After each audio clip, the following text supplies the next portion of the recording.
Steve Whitfong, okay, Mission Viejo, right? You know the ballers that have come out of there. Here, I'll bring this up on the screen. Oh, this guy is like, this would be summer Christmas, okay? If Dijon Lee, damn, 70. So look, do you see this right? So be careful with these things, okay? So do you see where this says RPM? This could have meant that just one particular or a couple different people put in predictions for him, right? So if two people put predictions on him, it might raise it up to 7. I haven't seen like a Steve Whitfong or somebody with like, like a Bone put out a prediction on him. But when you're looking at Dijon Lee, yeah, this is your early Christmas wish list, right? 6'4", 185 pounds.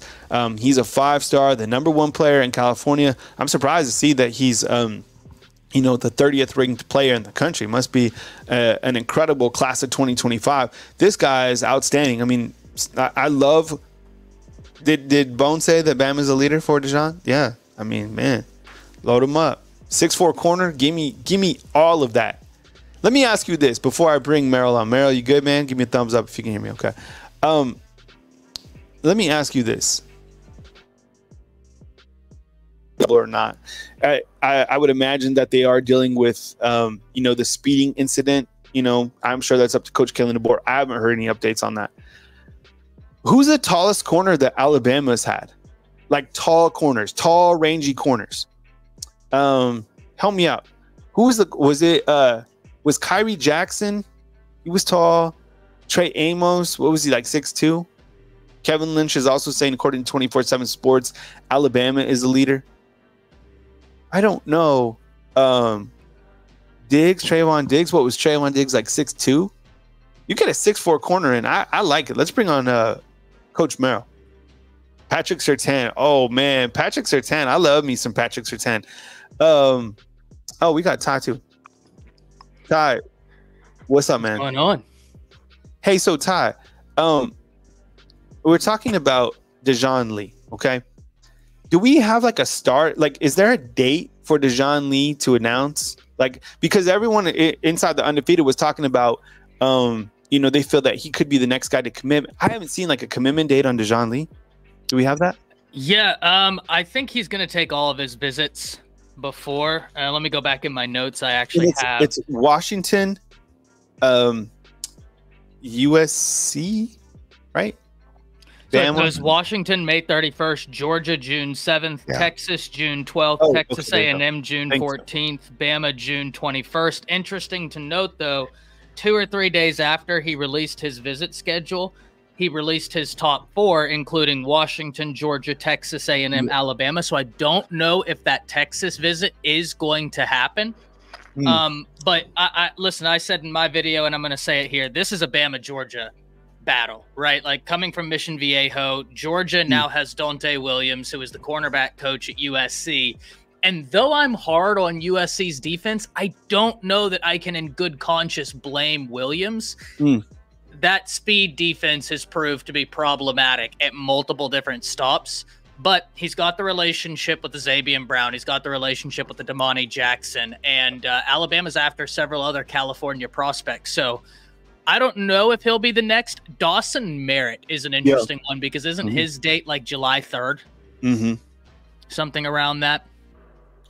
Yeah, I just, this Dijon Lee prospect, I mean, I watched his highlight tape, and I appreciate the heads up on the visits. Good stuff, Ty. I mean, you get a rangy corner, and I was asking you Undefeated inside the comment box, who was like the tallest corner that you remember? I like the long, rangy corners because it gives you some flexibility. Merrill, from a coaching's perspective, I mean, you like the secondary, you talk secondary, you played secondary. Why is it important to have these long, rangy type corners? Because I think in today's world of college football, you want mismatches if you're an offensive coach. So I'm looking at bigger wide receivers like a Caleb Odom, because usually corners are like 6'1", like 6'2" is like a big corner, but you get someone rangy like 6'4", that bolsters your defense. 100%. I mean, you look over the years, and what's up, everyone in the chat and undefeated, but you look over the years, just going way, way back, right? Like when I'm in middle school, elementary, coming up through high school, I think when we all are, right? Ty's the young buck up here. So when it comes down to it, though, is you watch the corner progression of the type of athlete they were looking at corner. The Seahawks, Pete Carroll was really big on this. Pete, I mean, he's a defensive backs coach too. He's a lot like Saban in that sense.